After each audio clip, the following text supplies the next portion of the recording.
السلام علیکم every one, کیا حال چال ہے آپ کے؟ آئی ہوپ آپ سب خیریت سے ہوں گے۔ سب سے پہلے تو آپ سب کو رمضان بہت بہت مبارک ہو۔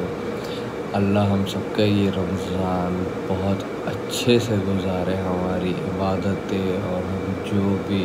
اچھے اعمال کریں اللہ اس کو قبول کرے، آمین۔ جیسا کہ اس دفعہ رمضان ہماری لائف میں پہلی دفعہ اس طرح کا ہے، ہم نے کبھی زندگی میں ایسا ایکسپیکٹ نہیں کیا تھا کہ ہماری زندگی میں ایسا رمضان آئے گا کہ ہم مسجدوں میں عبادت نہیں کر سکیں گے، ہم حرم شریف نہیں جا سکیں گے، ہم میل جول نہیں کر سکیں گے، جو ہم گیٹ ٹوگیدرس کرتے تھے افطار کی وہ ہم نہیں کر سکیں گے۔ ہم نے کبھی ایسا ایکسپیکٹ نہیں کیا تھا، بٹ جب اس طرح کی کنڈیشنز ہے کہ سچویشن بہت ورسٹ ہوئی ہوئی ہے اور ایک آپ کی وجہ سے دوسرے لوگوں کو بھی نقصان پہنچ سکتا ہے اور خود آپ کو بھی، اور گورنمنٹ منع بھی کر رہی ہے، تو پلیز خوددارا گھر میں ہی رہیں۔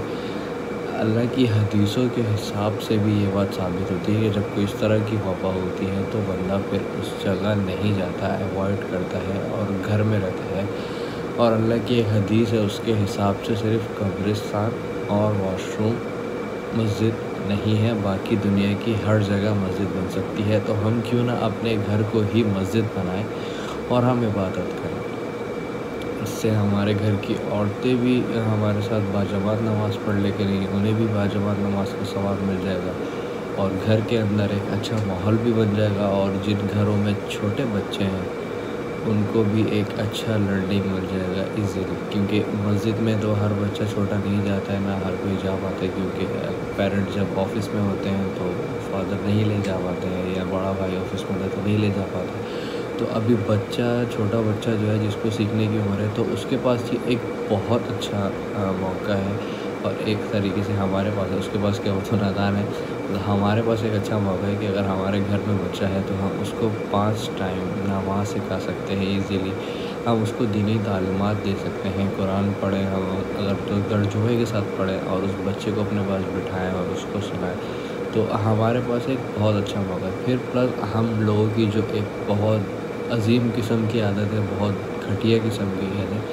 کہ جب کوئی بندہ رمضان میں اگر بدلنے لگتا ہے تو ہم لوگ اس کو ٹونٹ کرتے ہیں، جیسے کوئی بندہ نماز پڑھنے آ رہا ہے تو ارے آپ نماز پڑھنے آ گئے، ارے مسجد میں آئے ہیں، ارے واہ، ارے یہ تو مطلب جو ہم یہ حرکتیں کرتے ہیں ہم یہ حرکت سے بچ جائیں گے۔ اور اللہ کی عبادت کا مہینہ ہے یہ، اللہ سے دوستی لگانے کا مہینہ ہے۔ رمضان کا مطلب ہے جل جانا، یعنی ہمارے جو سارے نام اعمال برے ہوتے ہیں، ہم نے جو گناہ کیے ہوتے ہیں وہ سارے جل جاتے ہیں، ختم ہو جاتے ہیں۔ تو ایسا کہیں لازمی تو نہیں لکھا ہوا ہے کہ مسجد میں جا کے ہی اللہ سے دوستی لگانی اور عبادت کرنی، گھر میں بھی رہ کے کر سکتے ہیں، اور اگر سچویشن رہتی ہے پھر تو کوئی مسئلہ ہی نہیں ہے، گھر میں عبادت کریں، گھر میں قرآن کی تلاوت کریں، ذکر کریں۔ اور رہی بات تراویح کی، تو اگر آپ کے گھر میں کوئی حافظ نہیں ہے، آپ حافظ نہیں ہیں، تو آپ کو جتنی بھی آیتیں یاد ہیں آپ اس کو پڑھیں اور آپ ایسا تراویح پڑھ لیں۔ اب وہ آپ چاہیں تو 10 رکعت بھی پڑھ سکتے ہیں، اور اگر آپ کو ماشاءاللہ سے بہت ساری آیتیں آتی ہیں تو آپ 20 رکعت بھی پڑھ سکتے ہیں، اس میں کوئی ایشو نہیں ہے، کیونکہ کوئی ایک فرض چیز تو ہے نہیں ہے کہ نہیں بھائی فرض ہے اور 20 رکعت ہی پڑھنا ہے اور پورا قرآن ہی پڑھنا ہے، ایسا نہیں ہے۔ آپ کو جتنی آیتیں آتی ہیں آپ اتنا پڑھ لیں، اور گھر میں ذکر و اذکار ذکر کریں اور قرآن پڑھیں اور حدیثیں پڑھیں، اور گھر والوں کے ساتھ مل کے ان کو بھی بتائیں، اور ان کے اگر ان کے پاس اچھی نالج ہے تو ان سے آپ لیں، آپ کے پاس ہے آپ ان کو دیں، تو یہ ایک بہت اچھا موقع ہے ہمارے پاس کہ ہم گھر میں ایک دینی ماحول بنائیں، اور دوسروں کو، چھوٹوں کو، بڑوں کو، سب کو ایک پراپر انوائرمنٹ بنا کے ہم ان کے ساتھ رہیں۔ تو بھائی خوددارا گھر میں رہیں، باہر نہیں نکلیں، کیونکہ ہماری کوتاہی اور غلطی اور کم عقلی کی وجہ سے اللہ نہ کرے ہم رمضان اور عید کو کربلا جیسا حال بنا دیں گے جو کنڈیشن ہونے جا رہی ہے۔ اس لیے خوددارا گھر میں رہیں، اچھے سے رہیں، اور آرام سے گھر میں رہ کے عبادت کریں، اور رمضان کا مہینہ ہوتا ہے اپنی بخشش کا اور اپنے گناہ ڈھکنے کا، مگر اس رمضان میں ہمیں ایز اے انڈیویژلس اپنے لیے تو دعا کرنی ہی کرنی ہے، مگر جو اوور آل ابھی دنیا کا اور امت مسلمہ کا اور سارے لوگوں کے اوپر جو اللہ کی ناراضگی ہے، ہمیں وہ ناراضگی بھی ختم کروانی ہے، اللہ سے معافی مانگنی ہے. تو اپنے ساتھ ساتھ ہمیں ابھی دنیا کی بھی فکر کرنی ہے اور لوگوں کی بھی. تو اپنی دعاؤں میں اپنے لیے اور اپنے گھر والوں کے لیے تو کریں ہی کریں، میرے لیے اور مجھ سمیت دنیا کے سارے لوگوں کو بھی دعاؤں میں ہمیں یاد رکھنا ہے، کیونکہ اللہ ہم سے بہت ناراض ہے. کوشش کریں اس رمضان میں ہم کچھ بدلاؤ لائیں اپنے اندر اور اللہ سے وعدہ کریں، اللہ سے معافی مانگیں اور کچھ تبدیلی لائیں اپنے اندر، اپنے بیہیویئر میں، اپنے لائف اسٹائل میں، اپنے اندر میں. As a Muslim, as a human ہم اپنے اندر چیزیں تبدیل کریں اور اللہ سے وعدہ کریں، اللہ سے دوستی لگائیں، اور جو اللہ کا عذاب اور ناراضگی ہم پہ آئی ہوئی ہے وہ اللہ ہم پہ ختم کر دے اور کچھ ایسا کرے کہ بس یوں ہو اور اللہ کی سب کچھ ختم ہو جائے. کیونکہ اللہ اس چیز پہ قادر ہے، وہ جب چاہے کچھ بھی کر سکتا ہے. جیسے کہ وبا ہے تو ہمیں اللہ سے دوستی لگانی ہے، ہمیں کب پتہ نہیں ہم کب اٹھیں اور پتہ چلے کہ وبا ختم ہو چکی ہے دنیا بھر میں اور سب معلوم ہو چکے اور سب ٹھیک ہو چکے. اللہ اس چیز سے قادر ہے، کر سکتے ہیں.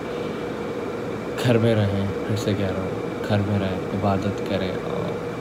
گھر میں رہیں، اللہ سے دوستی لگائیں. اور میں اللہ کا بہت شکر گزار ہوں کہ اس نے میری زندگی میں مجھے دوبارہ سے اتنا عظیم مہینہ عطا کیا اور مجھے موقع دیا کہ میں اللہ سے پھر سے معافی مانگ سکوں اور دوستی لگا سکوں اور اپنا ایمان جو میرا صحیح نہیں ہے اس کو میں ماڈیفائڈ کر کے ایک اچھا ایمان کر سکوں اور اس کو پھر آگے کی زندگی میں بھی کنٹینیو کروں جب تک مجھے اللہ نے زندگی دی ہے. امید کرتا ہوں کہ آپ سب میری بات سمجھیں گے اور گھر میں رہ کے اچھے سے عبادت کریں گے. اللہ ہم سب کی عبادت کو، روزے کو قبول فرمائے اور اپنی ناراضگی ہم پہ ختم کر کے ہمیں پھر سے رونقیں لوٹا دے، مسجدوں کی، گلیوں کی، گھر کی، رشتہ داروں کی ساری رونقیں لوٹا دے. آمین. اپنا خیال رکھیں، گھر میں رہیں، دعاؤں میں یاد رکھیں مجھے اور ہم سب کو، ساری دنیا کے لوگوں کو. اپنا بہت خیال رکھیے، اچھے سے رمضان گزاریں اور گھر والوں کی مدد بھی کریں. پھر ملوں گا آپ سے کسی اور ٹاپک پہ، کسی اور بات پہ. تب تک کے لیے اللہ حافظ.